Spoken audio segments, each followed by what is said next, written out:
everybody. Welcome to my channel. My name is Terry Hunter. I'm an intuitive astrologer, and I'm here today to talk about Pluto's transit into Aquarius. Huge. That's all I can say. Literally huge. Pluto is going to move into Aquarius on the 19th of November, 2024, and remain there until March 2043. Pluto moved into Aquarius in January of 2024 and stayed there until September when it retrograded, and then it moved back into Capricorn.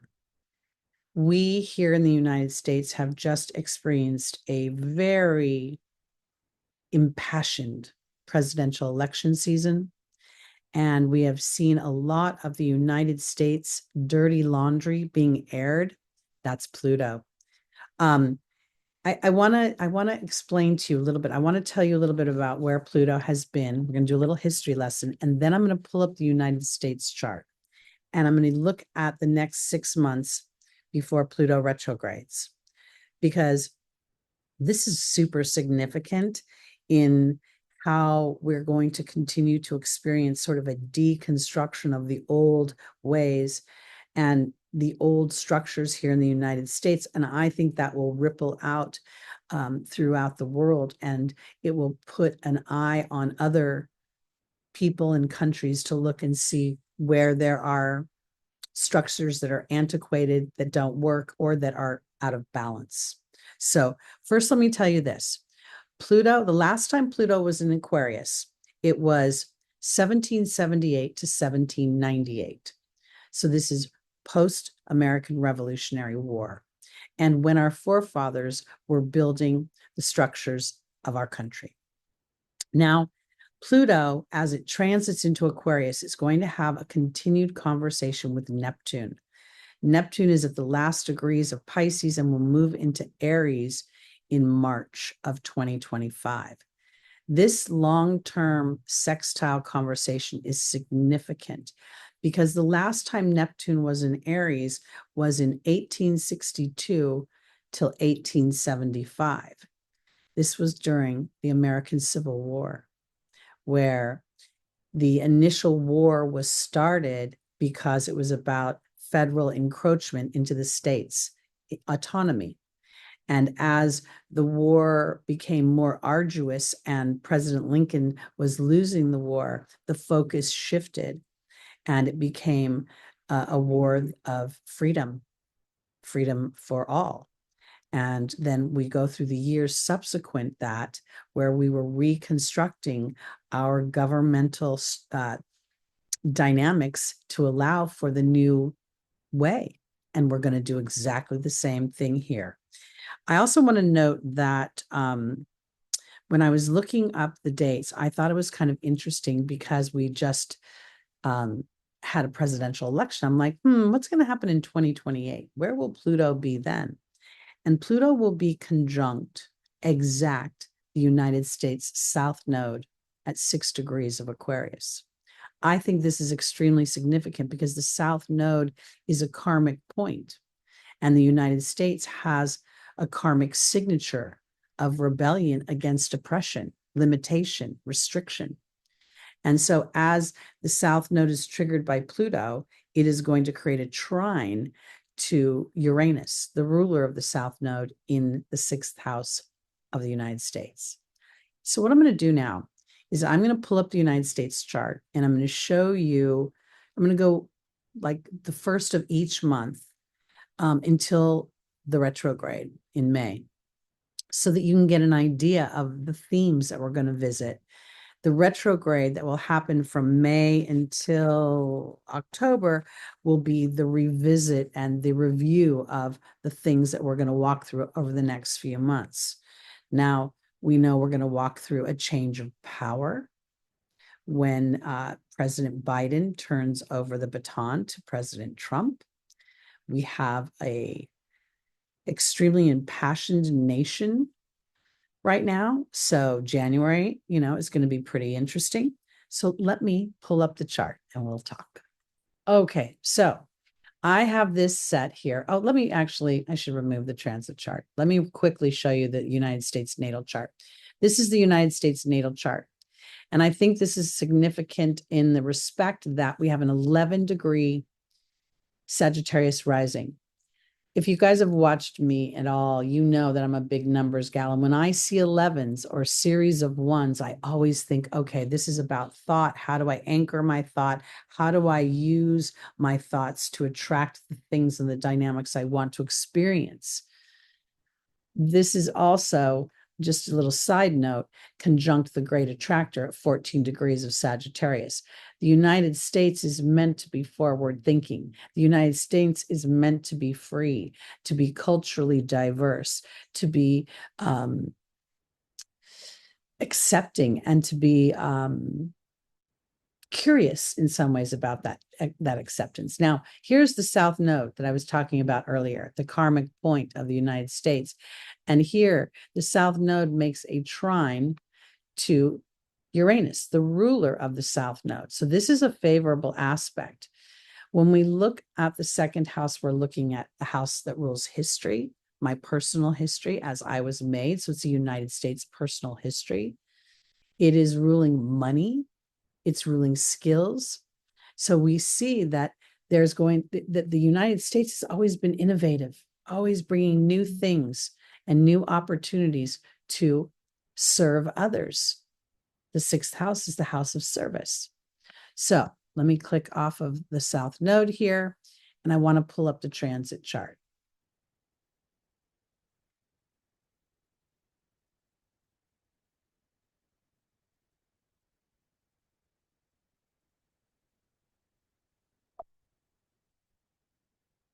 Do this, put it on Washington, D.C., and on the 1st of December.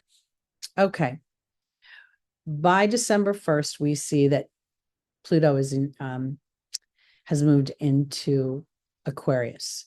Now, this is significant because the opposition that is being made to Mars in the 8th house for the United States, as it is conjunct the North Node, feels very powerful to me.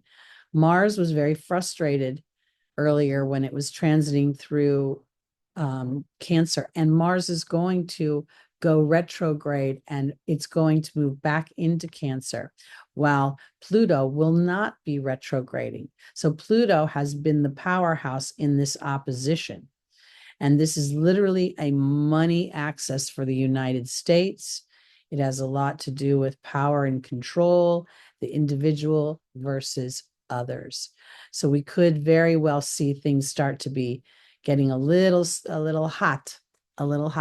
And then we even have Venus in the last degree. Well, she's not in the last, but almost the last degrees of Capricorn, but it's in the second house again. So the ruler of money is in the second house of money. Pluto is also a ruler of money, billions of dollars. So this is very significant.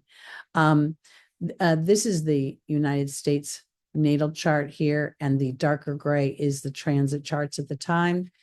Or the transits at the time. I think it's significant to know that Jupiter is moving through the 7th house, because while Jupiter is retrograde now, as we move into 2025, it's going to move forward and going to make aspects as well to Pluto. But let's start on January 1st, when we see that, and this is pretty, I think this is going to be a very, we see that Mars is retrograde now, and it is in an exact opposition to Pluto at 1 degree of Aquarius. This to me is a teeing up of the tensions that will rise as we get closer and closer to the inauguration. We see the nodes are at 0 degrees. They are about to change signs as well. These are the transit nodes. So the North Node is going to move into the United States 3rd house. So we're going to want to be stretching to have more creativity, more spirituality in our, more potentially, whatever your belief system is here, will be, there'll be a wanting, a longing for the people to feel a sense of spirituality and a closeness to the divine. As the South Node moves into Virgo, it's going to offer us an opportunity to look where the mind is enslaved into an old structure or an old process, and then to release that old process in order to feel the divinity within. And frankly, I've been thinking Saturn's transit through Pisces for, now we're looking at a full year. We have a year more to go, has been tasking us with building strong structures with our spiritual practices, whether they are meditation, whether it's a nature walk, whether it's affirmations, but to be diligent and to be disciplined and determined as you build that structure. So on the first, we see this. There's going to be a duking it out. That's the only way I know how to put it. Mars is about to head back into its fall in Cancer, and it's going to be very frustrated. So this is a very, very tense time. Let me go to February 1st.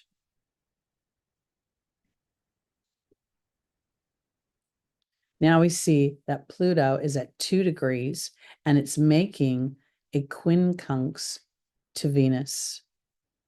This feels like a blind side. I cannot see. I really think this has to do with money. And again, the feminine dynamic, the, freedom of the feminine to make choices. This blind spot feels very challenging to me because Pluto is asking the feminine to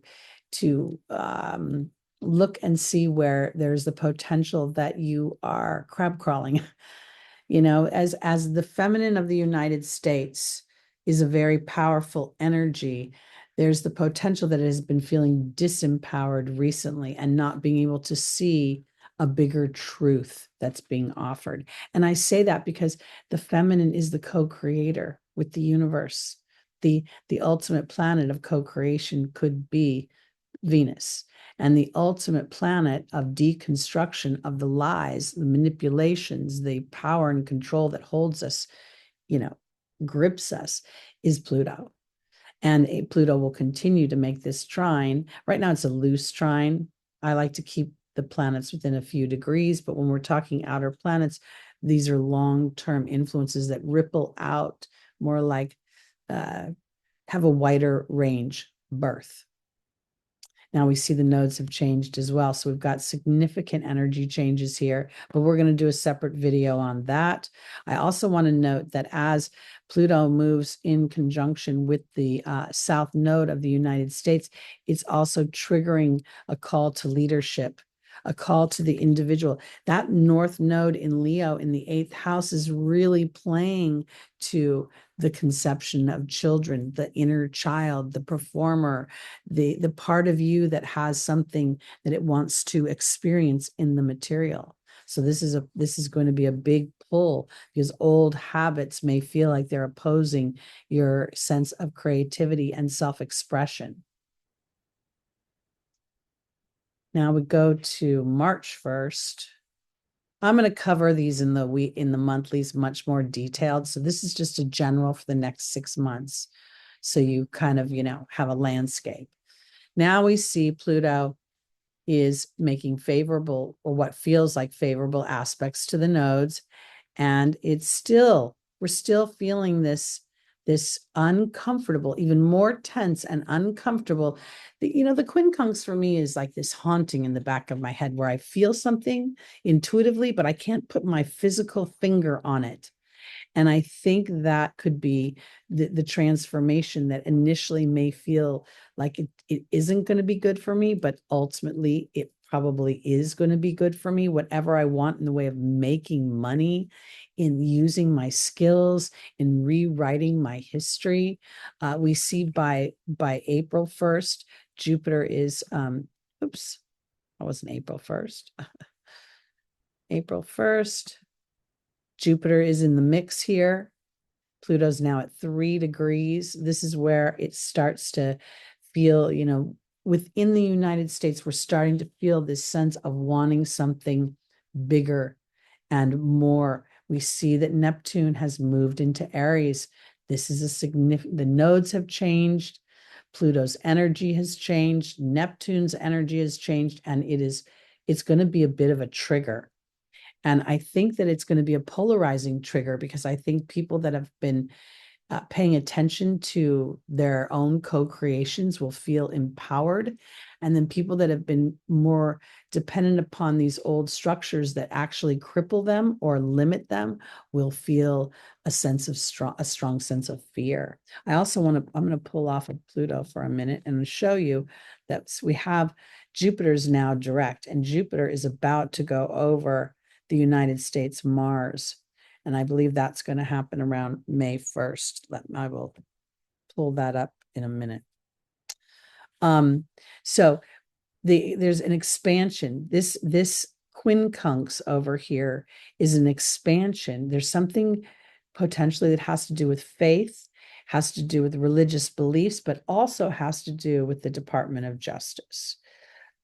Or the laws about women's health, about women's right to choose, or women's fertility. This is going to be very powerful. We also see transit Mars is right on the United States Mercury, which here to me would be the child. So there could be a lot of potentially we could see legislation that has been implemented or is on the docket, on the table, and there can be those that are excited about it, and then there can be those that are not excited about it, and we see a bit of rebellion. I think by May we are going to be feeling it most definitely. I also want to note that quickly Pluto is, oh, I need to go to May 1st. Sorry. Let me go to May 1st now. I'm fabulously flawed. So thanks for putting up with me. Okay, so now May 1st, I feel like it is hot, hot, hot. First of all, we have Pluto within 3 degrees of the nodal structure of the United States and in an opposition to Mars. Mars is now back in power. Mars is moving forward in Leo, and it's feeling fiery. I want to be able to birth myself. And we see that Jupiter is exact the United States Mars. This feels as if the people want to rebel. The people feel a strong need for their individuality. How is this about me? How does this work for me? When I click on Jupiter, we see that Jupiter is making an aspect to the United States moon right here. So this could have a lot to do with, I want to offer it this way because the moon, while it represents the mother, it represents the home. Here, I almost wonder if it doesn't represent my homeland. There's something about me and my uniqueness being an Aquarius, wanting to. This trine is supporting an awareness of what the United States really wants in the way of emotional expansion. And I think that Jupiter's transit over Mars is accentuating that individuality and that wanting that opportunity to experience it. It literally, the way that it comes across to me, it's like when people first came, when I saw the movie Titanic, and Jack is coming across to, to recapture the American dream, all the migrants are coming. That's what it feels like, is people wanting to recapture their sense of their own co-creation, and in doing so, bounty from it. It could also create some tensions. When I look at the Neptune here, making this square to Jupiter and Mars here, there could be a lot of tensions about how people have felt enslaved, how people have felt erosive, how people have felt a lack of individuality. There's a very, when you think about it, Neptune rules the ocean. And while we can see the massness of the ocean, you really can't see the individual within it, the individual droplets. You can see the effect of it, but you can't really capture it. And I think that this is wanting more individuality. So that was a bit of a side note. Now, on the 4th, Pluto is going to go retrograde. And when Pluto goes retrograde, it's going to go all the way back to 0 degrees of Aquarius. This is going to very much affect the fixed signs. Obviously, it's doing the opposition to the Leo energy, but our Scorpios and our Tauruses get to also be aware. Anything that you have in the 0 to, let's say, I would even go back into the Libra energy, 28, 27 degrees Libra, all the way through to say 3 degrees of Scorpio. And then within the Aries, late Aries energy, all the way into say early Taurus, same idea, 27, 28 degrees Aries into, because that Pluto retrograde is going to create a square for Taurus and Scorpio and create the opposition for Leo. And then any late degree planets for the cardinals will feel that energy as well. So be mindful of that, because again, while Pluto is, kind of known as a gangster in the sky, right? Wants to just deconstruct everything and like blow it up. It only really wants to blow it up because there's a deeper truth to be had. There's more power underneath it. There's a layer of toxicity that is holding things small. So when Pluto gets rid of that, the expansiveness is pretty incredible. That's why Pluto rules billionaires. That's why it rules big banking and money. That's another thing the United States could go through, is seeing a whole transformation in how the money system works. And if indeed we go back to what Pluto was implementing back in 1776, there is a good chance that income tax will be abolished, as it was implemented during, I believe, a world war in the 20th century, if I remember correctly. Might have been the first, can't quite remember. And it was supposed to be temporary, and it ended up being a new way of life. And that might have been because of the subsequent challenges that happened during the early 20th century, AKA the Depression and the, not AKA, the Depression and World War II, subsequent World War II.